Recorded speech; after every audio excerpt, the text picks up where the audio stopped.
How to delete a group on Snapchat. Hey everyone, welcome back to the channel. If you are new here, don't forget to hit the subscribe button and turn on the notification bell to not miss any updates.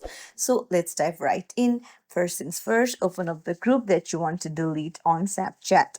Then tap on the profile icon on the top and then tap on the three dots on the top right, and you can see there's only leave group option. That means you cannot completely delete a group, but if you are the one who created a group, what you can do is just long press on the member's name, and there you'll see remove from group option. So you can tap on remove from group and remove all the people from the group, and then tap on the three dots and leave the group yourself. So this is the only way that you can delete a group on Snapchat. There is no a direct delete button.